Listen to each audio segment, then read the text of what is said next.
Desde la princesa del pueblo, que supuestamente predijo su accidente fatal, hasta un miembro de la realeza que no suda y tiene vínculos con un depredador.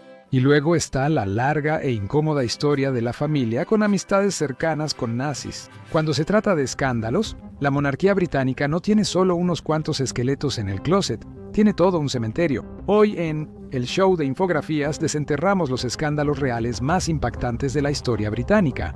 Número 10. El 9 de agosto de 1992, la duquesa de York, Sarah Fergie Ferguson, tomó un jet privado hacia la Riviera Francesa. Tenía 33 años, era rica y acababa de separarse de un hombre del que escucharás mucho más adelante, el príncipe Andrés. La acompañaban sus hijas pequeñas, la princesa Beatriz y Eugenia, un par de agentes de protección policial y una niñera. Todo pagado por los contribuyentes. Habían rentado una hermosa casa de campo donde se sentarían alrededor de la alberca y disfrutarían del sol francés. Al menos, ese era el plan. Un paparazzo francés se enteró del retiro real y se arrastró entre la maleza para tomar unas fotos valiosas. Y lo que vio valía su peso en oro, una estadounidense acercándose a un miembro de la élite británica. Y si eso no bastara para arruinar la reputación real, él le chupaba el dedo del pie. El chupador en cuestión era su asesor financiero, John Bryan, un rico tejano. Como verán más adelante, Fergie prefería a los hombres con grandes cuentas bancarias. Mientras ella le ponía bloqueador en la cabeza calva de Bryan, él le devolvió el favor enfocándose en sus pies. El fotógrafo recibió 60,000 libras del Daily Mirror, y luego las imágenes del chupeteo de dedos fueron publicadas en periódicos de todo el mundo. A inicios de los 90, la realeza británica no debía hacer eso. Definitivamente no. Cuando el divorcio de Fergie y Andrés aún estaba a años de finalizarse, la reina Isabel llamó a Fergie al castillo de Balmoral para darle una severa reprimenda. Y luego vino la intriga. Los periódicos dijeron que Diana, la princesa de Gales, avisó a la prensa sobre el viaje de Fergie a Francia. Se decía que agentes de inteligencia británicos hicieron la llamada para perjudicar a Fergie y que Andrés obtuviera la custodia de los niños. Años después, Fergie lo confirmaría en su biografía. Fue una gran noticia en ese momento, pero nada comparado con lo que Fergie enfrentaría años después. Pero hablaremos de eso más adelante. Número 9. Lord Louis Mountbatten era el tío materno del príncipe Felipe, duque de Edimburgo, esposo de la reina, y primo segundo del rey Jorge VI.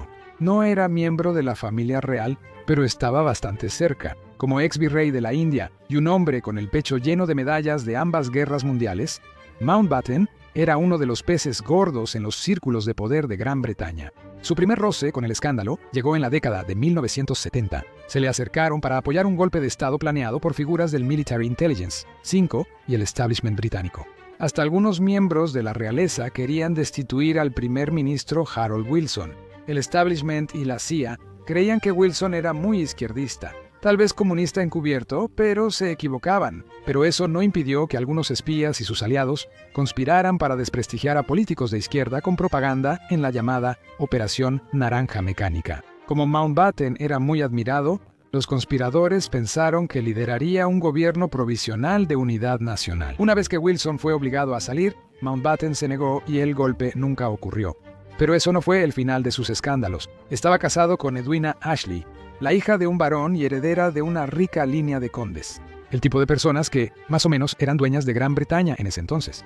Ese matrimonio hizo que ambos fueran increíblemente ricos, pero fue su vida amorosa extracurricular la que levantó algunas cejas. El chofer de Mountbatten dijo después que su sitio favorito en los años 40 era un club gay famoso en Malta, cuando la homosexualidad aún era ilegal.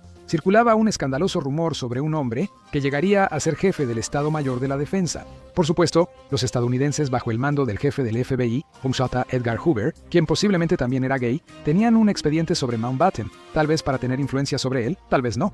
La oficina escribió que Mountbatten tenía una moral extremadamente baja. Luego, testigos declararon que llevaban jóvenes a Mountbatten. Otros dijeron que había un grupo de hombres muy adinerados a quienes les llevaban numerosos hombres a mansiones para orgías. Las víctimas también se presentaron, pero esto se supo mucho después de la muerte de Mountbatten, asesinado por el ejército republicano irlandés en una explosión. Las víctimas contaron a medios británicos que fueron seleccionadas para servir a ricos y poderosos. La investigación continúa, pero ciertamente no deja bien parada a la realeza británica. Vamos a aligerar las cosas con nazis. Número 8. En 2005, los medios británicos afirmaron que la realeza buscaba limitar daños importantes. Esto se debe a que el príncipe Harry, con 20 años, decidió ir a una fiesta de disfraces usando un uniforme nazi. Causó indignación inmediata. ¿La razón del enojo? Un futuro rey de Inglaterra no debería vestir como quienes exterminaron a millones de judíos y esclavizaron a millones de eslavos en Europa. No era una buena imagen para Harry. Una foto donde aparecía fumando, bebiendo y con una esvástica en el brazo. Para empeorar las cosas, algunos miembros de la realeza británica iban a asistir pronto al 60º aniversario de la liberación de Auschwitz. Harry acababa de abrir una lata muy fea de gusanos nazis. La gente empezó a hablar sobre la herencia alemana de la realeza. El esposo de la reina Victoria era alemán, lo que hacía que la realeza formara parte de la casa de Sajonia-Coburgo y Gotha. No era un problema. Y luego llegó la Primera Guerra Mundial. No se veía bien, pues miles de británicos eran enviados a la muerte en la batalla. Así que en 1917 cambiaron el nombre de Saxe-Coburg-Gotha a Windsor. Y luego vino la conexión nazi. El rey Eduardo VIII, el tataratío de Harry, fue acusado de ser simpatizante nazi durante la Segunda Guerra Mundial. Una historia de la que hablaremos más adelante. El padre de la princesa Miguel de Kent fue un miembro real del partido nazi. Sí, Harry fue algo tonto, pero al menos hoy no hay tanta suciedad sobre él. No es como las siguientes personas en esta lista. Número 7. Eduardo fue rey tras la muerte de Jorge V en 1936 y Auschwitz. Mientras los británicos se preparaban para la Navidad de ese año, el imperio cayó en una crisis cuando el nuevo rey anunció que iba a casarse con una estadounidense. Esto era un sacrilegio. Los matrimonios reales se suponía que debían preservar la sangre real para asegurar alianzas políticas en toda Europa. Ahora, Eduardo básicamente estaba hablando de casarse con alguien de Baltimore. La mujer en cuestión era Wallace Simpson. Se casó joven con un aviador de la Marina de los Estados Unidos. Quizá tuvo un romance con el yerno de Benito Mussolini en China, lo que provocó un presunto aborto ilegal que la dejó infértil. Aunque no fuera cierto, involucrarse con Eduardo era una crisis potencial. Cuando comenzaron a salir, ella estaba casada con un empresario estadounidense rico tras divorciarse del aviador y se decía que había tenido varios romances con otros hombres. Con amigos ricos conoció a Eduardo, entonces príncipe, quien se enamoró profundamente. Cuando su padre dejó el trono, circularon rumores de que Eduardo seguía saliendo con la socialité estadounidense. Parece trivial ahora, pero en ese momento amenazaba con acabar la monarquía. Simpson luego se lo restregó en la cara a todos cuando anunció: «Pronto seré la reina de Inglaterra». La Iglesia de Inglaterra se oponía a las segundas nupcias tras el divorcio. Además, el pueblo británico no apoyaría a su rey con una estadounidense. Eduardo propuso que podían casarse, pero que ella no tenía que heredar todos los títulos. La respuesta de su familia y del gobierno fue un rotundo «no». Él abdicó en lugar de crear una crisis constitucional. Él eligió el amor sobre el deber y los dos vivieron felices, convirtiéndose después en amigos de Adolf Hitler. Número 6. La abdicación de Eduardo fue el mayor escándalo real desde que Enrique VIII engordó, empezó a decapitar a sus esposas y luego se peleó con el Papa. Era casi lo máximo que la familia real soportaba. Y luego Eduardo fue y se hizo amigo de tipos que tenían rayos y calaveras en sus uniformes. Eduardo y Wallis visitaron a Hitler en 1937 en su casa de vacaciones y lo saludaron con el saludo nazi. El gobierno británico no estaba feliz, pero los medios alemanes disfrutaron cada minuto. La visita de Eduardo y Wallis fue un logro para Hitler. Los nazis aún no eran conocidos por asesinatos masivos o atrocidades médicas, así que Eduardo, ya duque de Windsor, no hacía nada que pareciera muy escandaloso. Parte de la aristocracia británica y el gobierno aún buscaban reconciliarse con Hitler. Antes de la guerra, las empresas británicas comerciaban contentas con el llamado milagro económico alemán. Aún así, Hitler era un fascista a cargo de un estado policial de partido único. Prohibieron partidos de oposición, destruyeron sindicatos, encarcelaron periodistas y quitaron derechos civiles a judíos con las leyes de Nuremberg. Miles de opositores, comunistas, socialistas y sacerdotes fueron encarcelados en los primeros campos de concentración como Dachau y Buchenwald. Así que la visita de Eduardo seguía siendo polémica. Él dijo que se trataba de intentar asegurar buenas relaciones en una Europa en caos. Obviamente, ellos disfrutaron su estancia en Alemania. Después de todo, en Inglaterra, a Wallis la trataban como si tuviera la peste. En Alemania, la trataban como a una reina. El escándalo creció cuando Alberto Speer, ministro de Armamento y Producción de Guerra, afirmó que si Eduardo seguía siendo rey, Alemania y Gran Bretaña habrían tenido excelentes relaciones. Incluso Hitler aceptó que era demasiado escándalo para el palacio. Pusieron a Eduardo y Wallace en un avión, para que él fuera el quinto gobernador de las Bahamas. Como esposo de la reina, Felipe siempre sería un príncipe, pero era el rey de las ofensas, un hombre que debió haberse metido la pata en la boca en muchas ocasiones. Como aquella vez que estaba en Escocia con un instructor de manejo escocés y preguntó con toda seriedad cómo logran que los nativos se mantengan sobrios el tiempo suficiente para pasar el examen. No estaba bromeando. La insinuación era que a los escoceses les gustaba beber, lo cual estadísticamente no era diferente de Inglaterra. Pero Felipe no era un hombre de datos ni matices. Su mente fue forjada en el horno del prejuicio. Esto se evidenció cuando dijo que las mujeres británicas no saben cocinar, ofendiéndolas. Cuando no discriminaba, dejaba claro que ciertos países eran más importantes. En 1969, durante su deber real en Canadá, cortó el listón en una inauguración y dijo: "Declaro esto inaugurado, sea lo que sea". En 1986 prácticamente se aseguró la cancelación de por vida durante una visita de Estado en China. Al hablar con estudiantes británicos que aprendían mandarín, les advertía: cuando regresen tendrán los ojos rasgados. Cuando un estudiante británico mencionó que no vivían con familias chinas, Felipe respondió que los chinos no querían mezclarse con bárbaros. Recuerden, él estaba en una visita oficial, igual que cuando estuvo en Australia en 2002, y le preguntó a un empresario indígena si los de su tipo todavía lanzaban lanzas. Años después, Felipe conoció a una enfermera filipina y le dijo que Filipinas debía estar medio vacía. Ustedes están aquí manejando el NHS, no fue un cumplido. La realeza, con todo su dinero, no debería menospreciar a la clase trabajadora, pero a Felipe no le importaba. Una vez, estaba platicando con un grupo de mujeres de clase trabajadora del East End de Londres cuando les preguntó: ¿de quién se aprovechan ustedes? ¿De dónde reciben su cheque de asistencia social si ella no tenía trabajo? Después habló con un empresario adinerado de origen indio y le dijo: hay muchos de tu familia aquí esta noche, solo porque algunas personas en la multitud eran de piel morena. Eso fue en 2009.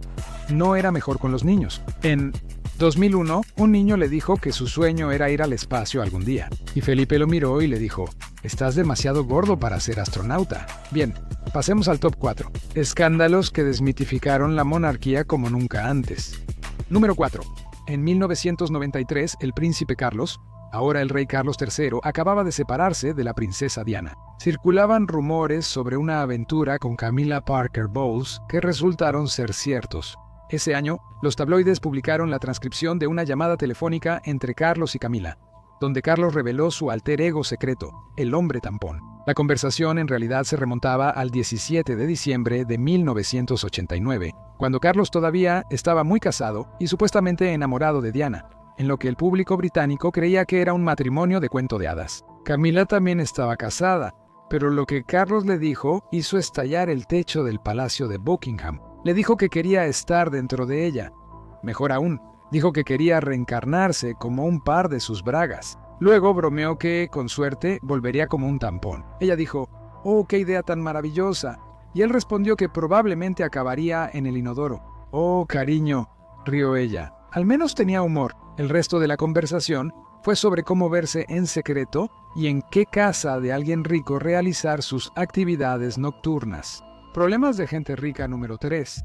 En 2015, el príncipe Carlos se reunió con un político catarí, como hacen la mayoría de los jefes de Estado, como si fuera de una película de gángsteres londinenses. Se fue con una muñeca y varias bolsas de una tienda elegante, todas llenas de dinero en efectivo. Aproximadamente 26 millones de libras. El dinero en efectivo supuestamente era para una organización benéfica de Carlos, pero no parecía correcto. Los medios hablaron de la cultura de dinero por acceso en la realeza británica, es decir, que el dinero facilita las cosas. En 2010, Fergie, que entonces ya estaba divorciada de Andrés, fue grabada en video reuniéndose con un hombre y diciéndole: 50,000 libras esterlinas cuando puedas para que yo te abra puertas. Quería más de $70,000 para presentar a alguien al príncipe Andrés. ¿Estaba Andrés involucrado? Tal vez. Después le dijo a Oprah que lamentaba haber estado ebria. Pero este tipo de cosas pasan todo el tiempo. En 2025, atraparon a alguien vendiendo acceso al príncipe Guillermo por solo $25,000. No hay pruebas de que Guillermo estuviera detrás. 70,000 por Andrés y solo 25,000 por Guillermo. Debió haberse indignado. ¿Quién más pagó por acceso a la realeza? Lo adivinaste, Jeffrey Epstein, un multimillonario con acceso a todos. Epstein parecía creer en el quid pro quo. Tú me ayudas y yo te ayudo. En 2010, Fergie le dijo que estaba en bancarrota. Ella preguntó: ¿Puedes prestarme 50 o 10 mil dólares para ayudarme con las cuentas que me agobian?, dijo Epstein. No. Sus cuentas bancarias estaban bajo escrutinio. Más tarde, ella le pidió 15 mil dólares, un acto que después llamaría un gran error de juicio. Puede ser, pero la duquesa de la deuda y el financiero desacreditado no rompieron lazos exactamente. Se mantuvieron en contacto, igual que Andrés mantenía viva la llama en casa. Epstein se enfureció por el comentario sobre su gran error de juicio, especialmente porque ella mencionó sus crímenes. Le escribió a su cómplice, Jean-Luc Brunel, y expresó su decepción porque la duquesa lo abandonó. En secreto, ella le escribió para disculparse y decirle que era un amigo firme, generoso y supremo. Se decía que él financiaba a Fergie desde hace años, no por caridad, sino por acceso. Ella era un atajo social, una línea directa al palacio. El problema era que tenía hábitos costosos. En 2010, se informó que estaba en bancarrota con 5 millones de libras en deudas. Bien, hablemos de Diana número 2. El 31 de agosto de 1997, la princesa Diana murió tras estrellarse su auto en el túnel Pont de l'Alma en París. Su amante, Dottie Fayed, y el conductor Henri Paul. Fayed era hijo del multimillonario Mohamed Al-Fayed, dueño de Harrods y del Club Fulham. 17 cámaras vigilaban ese paso subterráneo, pero ninguna grabó el accidente. Las lagunas generaron rumores y otro escándalo. ¿Sabotearon el auto? ¿Qué ocurrió con el Fiat blanco del túnel? Mohamed Al-Fayed, un hombre tan controvertido y siniestro como rico, afirma que Diana y su hijo fueron asesinados, y no era el único que lo pensaba. ¿Pero por qué pensaban eso?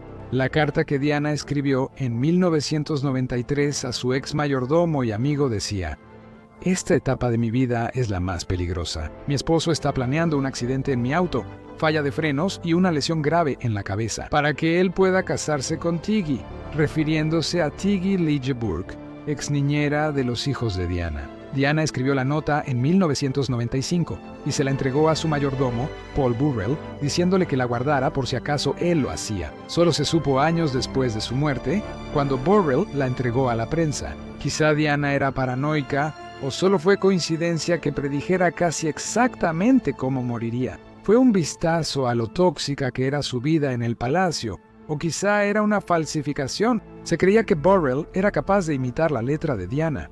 Tal vez lo vio como una forma de llamar la atención y ganar dinero. Mohamed Al-Tayed afirmó que el Military Intelligence 6 asesinó a Diana y su hijo, porque la realeza no aceptaba que un musulmán fuera el padre, conectado con el trono. Incluso un exoficial del Military Intelligence 6 respaldó la teoría, diciendo que lo sabía con certeza.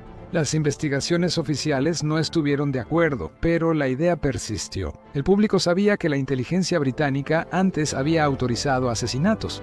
Así que ¿por qué no repetirlo contra una mujer que buscaba desacreditar a la familia real? Este fue el peor escándalo de la familia, hasta que el príncipe Andrés dijo: «Sostén mi cerveza». Número 1. El hijo pródigo, un Peter Pan con amor por los osos de peluche. El príncipe Andrés ejemplificaba cuando el privilegio se sale de control. Se cree que la reina intentó protegerlo cuando era niño, pero obviamente no había leído esos libros, diciendo que consentir a un niño lo convertirá en un tirano cuando sea adulto. Muchos empleados del palacio afirman que él los trataba mal, despedía sin motivo y los menospreciaba bajo sus zapatos reales.